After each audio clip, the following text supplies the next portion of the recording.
Bihari Bible में आप सभी को स्वागत है। आज जानेंगे उत्पत्ति अध्याय 6 से लेकर 8 अध्याय तक। आज हम लोग जानेंगे बाढ़ के बारे में। बहुत समय के बाद संसार में बहुत से लोग रहते थे। वे बहुत ही दुष्ट और उपद्रवी हो गए थे। यह इतना बुरा था कि परमेश्वर ने एक बड़ी बाढ़ से पूरे संसार को नष्ट करने का निर्णय लिया। परमेश्वर नूह से प्रशंसा था। दुष्ट मनुष्य के बीच एक धर्मी व्यक्ति था। परमेश्वर ने नूह को बताया कि वह एक विशाल बाढ़ को लाने वाला है। इस कारण उसने नूह से एक बड़ी नाव बनाने के लिए कहा। परमेश्वर ने नूह को लगभग 140 मीटर लंबी और 23 मीटर चौड़ी और 13.5 मीटर ऊंची नाव बनाने के लिए कहा। नूह को उसे लकड़ी से बनाया था और उसने 3 तल, बहुत सारे कमरे, एक छत और एक खिड़की बनाई थी। वह नाव नूह और उसके परिवार भूमि के हर प्रकार के जानवरों को उस बाढ़ से सुरक्षित रखेगी। नूह ने परमेश्वर से बात की।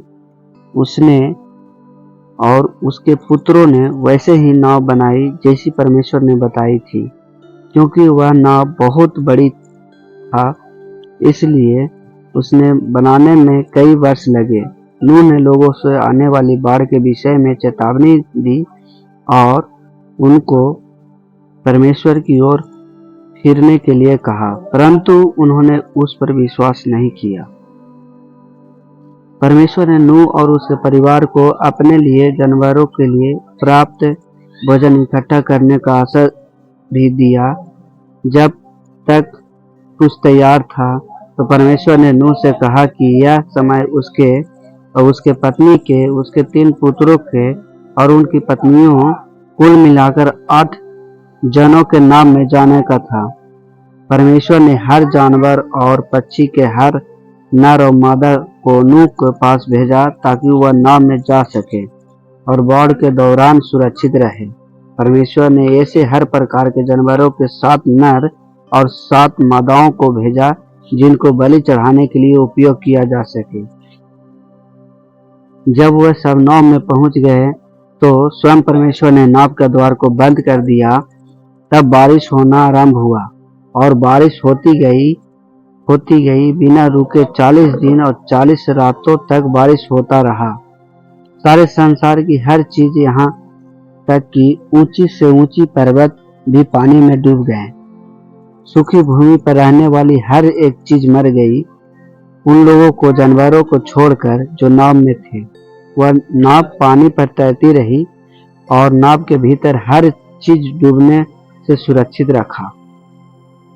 बारिश के रुक जाने के बाद 5 महीने तक वह नाव पानी में तैरता रहा और उस समय के दौरान पानी कम होने लगा था।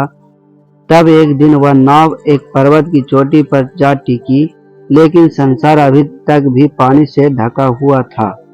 3 महीने के बाद पर्वतों की चोटियां दिखाई देने लगी थी। फिर 40 दिनों के बाद नूह ने एक कौवा को यह देखने के लिए बाहर भेजा कि क्या वह सूखा गया था। वह कौन सूखी भूमि को खोजकर इधर उधर उड़ता रहा, परंतु उसे दिखाई कोई स्थान न मिला। बाद में नूह ने एक कबूतरी को भेजा, परंतु उसे भी कोई सूखी भूमि नहीं मिला। इसलिए वह नूह के पास वापस आ गया। 1 सप्ताह के बाद उसने उस कबूतरी को फिर भेजा और वह अपने चोट में जैतून की एक शाखा लिए हुए वापस आया। पानी के घाट रहा था और पौधे फिर से उगने लगा था। नूह 1 सप्ताह और प्रतीक्षा किया और तीसरे बार कबूतरी को बाहर भेजा। इस बार उसे ठहरने का स्थान मिल गया और वह वापस नहीं आया। पानी सूख रहा था। 2 महीने बाद परमेश्वर ने नूह से कहा, अब तू और तेरा परिवार, सारे जानवर नाव से निकाल जाओ। बहुत सारी संतानों और उसके परिवार नाव से बाहर निकल आया। नूह के नाव से बाहर आने के बाद उसने एक वेदी बनाई और बलि के लिए उपयोग किए जा सके। हर प्रकार के जानवरों में से कुछ लेकर बलि चढ़ाया। परमेश्वर उस बलि से प्रसन्न हुआ और नूह और उसके परिवार को आशीष दिया।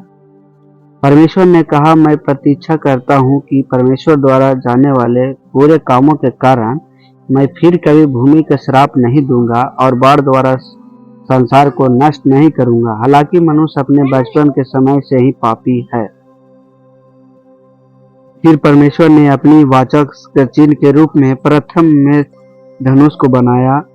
जब कभी भी आकाश में धनुष दिखाई देता तो परमेश्वर स्मरण करेगा कि उसे क्या प्रतिज्ञा किया, वैसे ही लोग भी स्मरण करें। इस वचन को सुने और